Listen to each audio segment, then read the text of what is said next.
Good morning class, Sairam. Today we are going to start with LCR circuit. You know that in LCR circuit there will be three elements. First is inductor, second element we will have that is capacitor, and third one is resistance. Now suppose all three components are connected with AC power supply, that is E equal to E naught sine omega t. In that case, suppose potential drop across the inductor is VL and potential drop across capacitor is VC. Similarly, potential drop across resistor is VR. In that case, we can say that for resistor, your voltage is in phase with current, or you can say voltage and current are in same phase. For inductor, we know that current lags behind voltage and by 90-degree angle. Similarly, for capacitor, we can say our current leads by pi by 2. Okay, so EMF can be given by under root of VR square plus VL minus VC whole square, because VR will be given in this direction. Similarly, VL will be along this positive y-axis or 90-degree led by current, you can say, and VC will lag behind by 90-degree. So their resultant can be calculated by this formula. Now if we want to calculate amount of current, we know that current is voltage upon resistance. So effective resistance is R square plus XL minus XC whole square. So this is called Z also, impedance Z. From here you can calculate this angle tan phi. In this diagram you can see the angle made by resultant or resulting voltage with current. You can say that tan phi will be XL minus XC upon R, or you can say perpendicular upon base. So XL is omega L and XC is 1 by omega C, and upon R, so we can say our tan phi will be equal to omega L minus 1 by omega C upon R.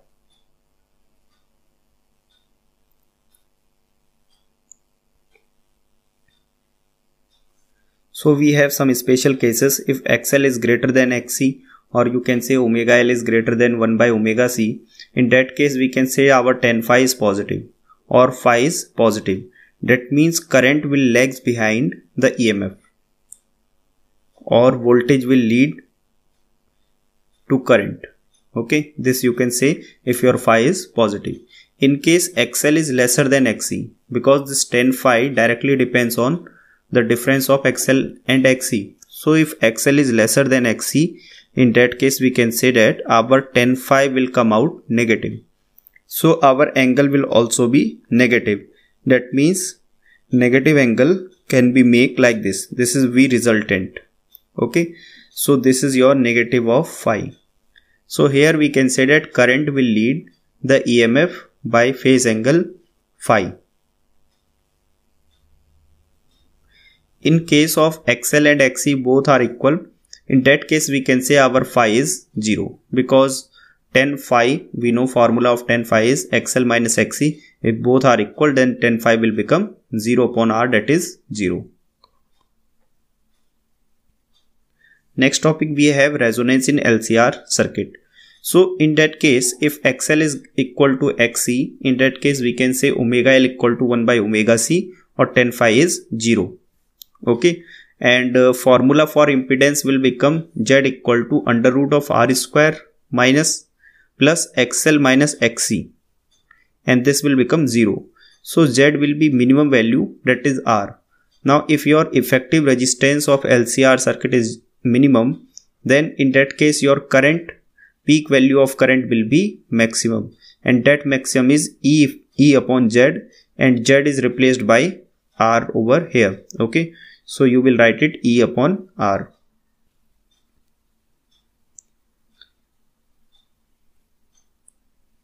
At resonance, we can say that our angular frequency is given by omega R, or you can say that XL equal to XC. So you can write value of XL is this one, omega R into L, and XC is 1 by omega C, or 1 by omega R into C. From here you can calculate omega R, expression for omega R, or resonant frequency FR. So resonant is a condition at which your current in LCR circuit is maximum, and we know that current is voltage upon resistance.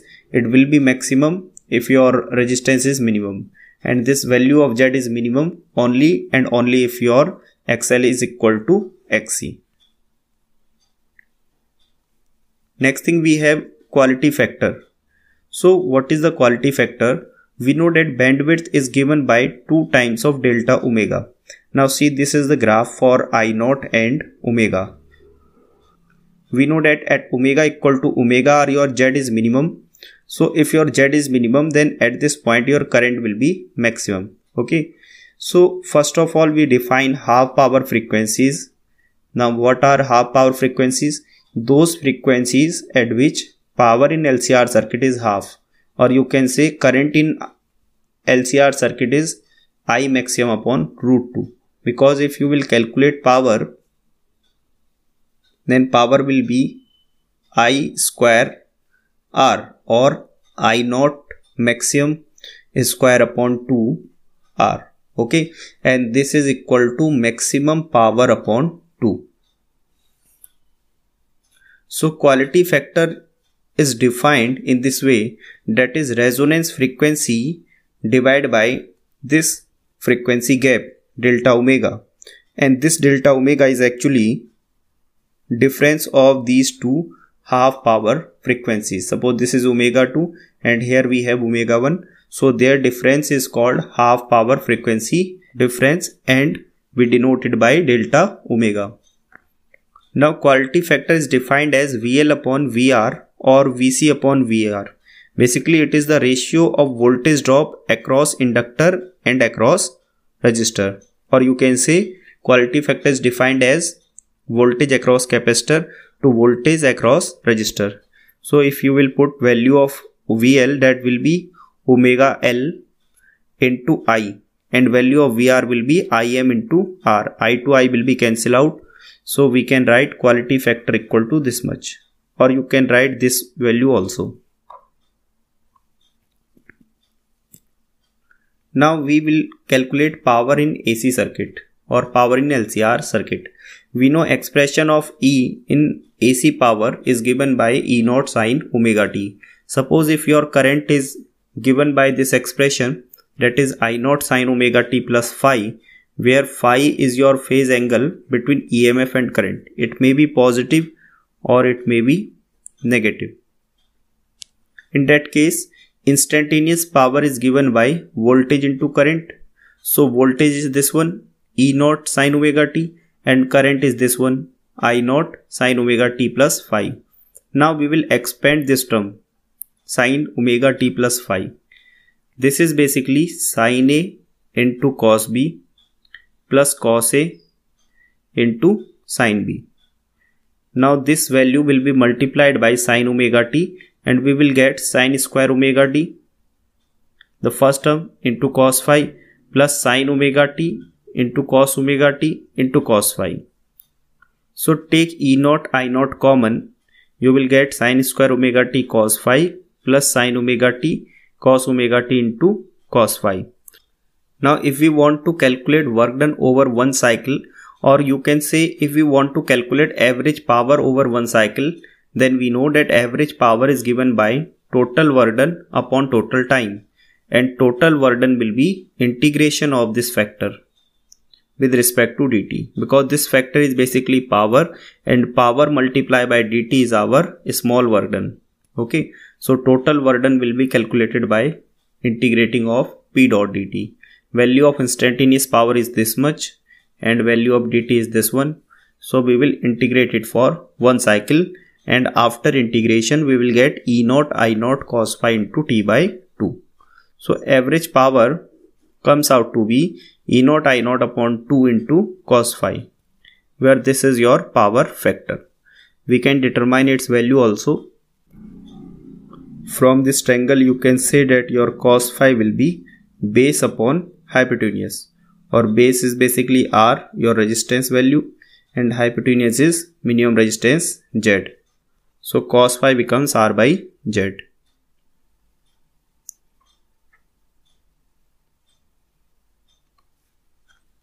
Here you can see this thing is mentioned, and value of Z is impedance, or we can say value of Z is under root of R square plus omega L minus 1 by omega C whole square. Now for different cases AC power is given. For example, if we consider pure resistive circuit, then we know that for pure resistive circuit theta or phi you can say 0, because cos phi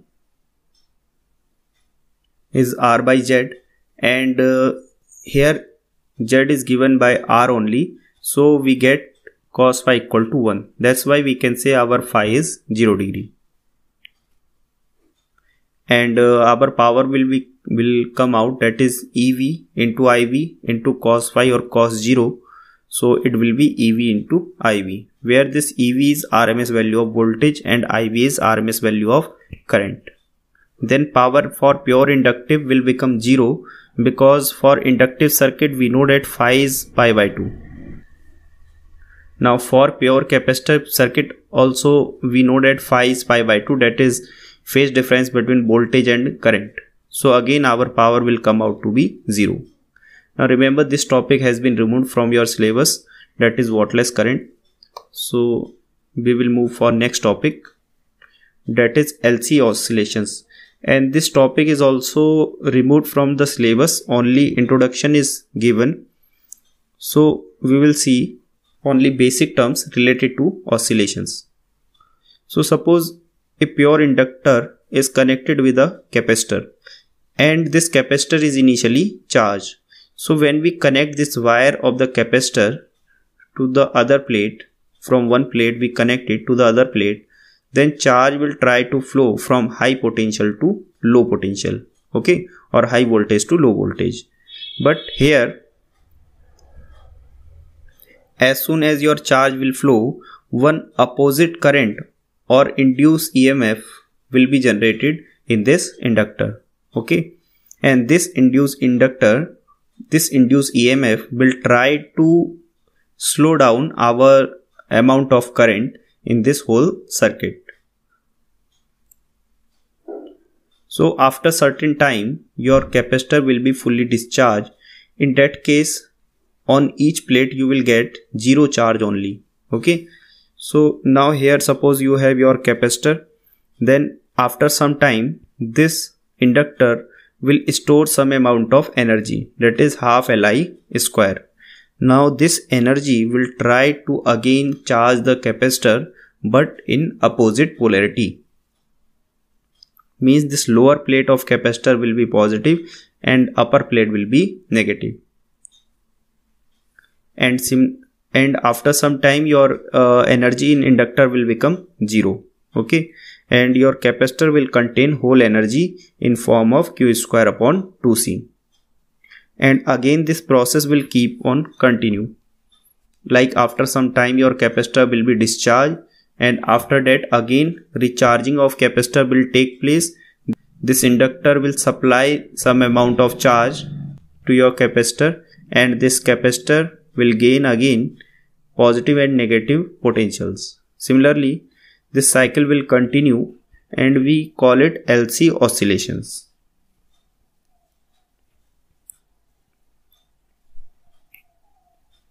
Now we have next device, that is called transformer. The function of transformer is it converts lower alternating voltage at high current into higher alternating voltage at lower current. So what we have in transformer, basically we have soft iron, because we want to improve the amount of magnetism, and some primary coil is connected with this transformer at this location, okay, and current is supplied to the primary coil. At the secondary coil we have one wire, or we can say secondary coil, that is connected with load resistance, across which we want to get our output potential. So that's why load resistance is connected. And now current will go to the primary coil. So one induced EMF, or you can say one magnetic field, will be set up inside this coil. That magnetic field line will come back through this transformer coil, and some induced EMF will be generated on the secondary coil. So whenever there is a change in flux in the secondary coil, that induced EMF will take place, and that will be given by E equal to d phi by dt.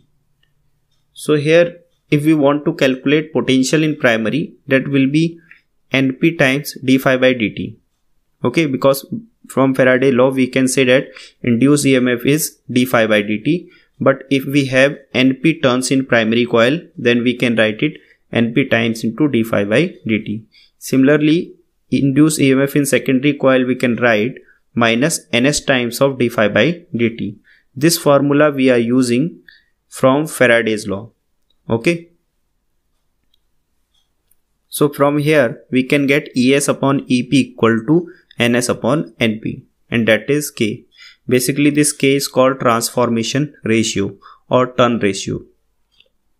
For an ideal transformer we can say that output power is always equal to input power, because basically your transformer never converts or lower down your power value. Okay, it basically just converts one voltage value to another voltage value.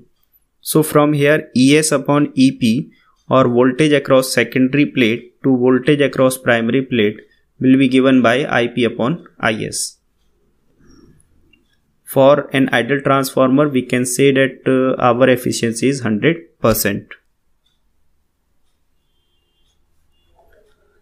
Here we have two kind of transformers. One you can say that is step up transformer. For step up transformer, basically number of turns in secondary coils are more, as you can see in diagram. So basically it converts lower voltage to higher voltage. Similarly in step down transformer, your number of turns in secondary coils are kept very low, so it converts higher voltage to lower voltage. Then next thing that we have, that is energy loss in a transformer. So basically we have some losses also. First is called copper loss. So copper loss is what? When heat is produced due to the resistance of the copper wire or copper winding of primary and secondary. That is called our copper loss. Similarly, second we have flux loss. That is actually transformer coupling between primary and secondary coil is not perfect. Here try to understand that some amount of flux will leak through this area. Suppose your flux is moving back to the primary coil, then we know that this area is not properly winded. Okay, some vacant space is provided over here, so there is a chance of leakage of flux from this particular area. So that's why we are saying that flux loss will take place. Then we have iron loss. Iron loss is basically what? There are two kinds of iron loss. One is eddy current loss. We know that when current will flow through this particular body of this soft iron, then this body will generate heat. Okay, and that heat is due to eddy current, and we know that eddy current will waste our energy at this particular condition. So that's why to prevent such kind of losses, what we do, we provide laminated core so that our resistance will be maximum, and if your resistance will be maximum, in that case your current will be minimum, your eddy current will be minimum. Second is hysteresis loss. When alternating current is passed, an iron core is magnetized and demagnetized. Basically magnetization and demagnetization takes place in soft iron, because your direction of magnetic field is changing continuously. Sometime it is upward and sometime it is downward. So that's why some energy is lost in this process. This is called your hysteresis loss. And last one is losses due to vibration and core. We know that noise is created when your transformer works, so that is also a loss of energy. So this next topic, that is AC generator, we have already covered in our previous chapter. Okay, so this is all for this chapter. Thank you. Sai Ram.